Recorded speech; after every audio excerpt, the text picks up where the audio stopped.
चाहिँ भवाल यहाँबाट चाहिँ यहाँ आज चाहिँ हामी लेक साइड आएको छौँ। लेक साइडमा चाहिँ भवाल भ्यू छ आज बिहानको बिहान चाहिँ है लेक साइडमा खतरा देख्दो रहेछ कि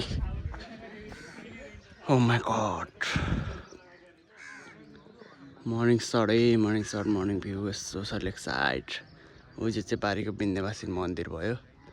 ऊ चाहिँ त्यो बिचको फेवाताल बिचको मन्दिरमा त्यही हो। चाहिँ टक्क लाएर यसरी माथिको तक्कुनाको चाहिँ सारङकोट भयो। यता पामे उता पामे बवाल छ गोपाल है। पोखरामा घुम्न आउनु छ भने तपाईँहरू दिउँसो हुँदा नि बिहान आउनु होला। बिहान धेरै बिहान त होइन, त्यस्तै 7-8 बजीतिर आयो भने मर्निङ सटहरू दामी देख्छ। बवाल खुल्ला पनि देख्छ है।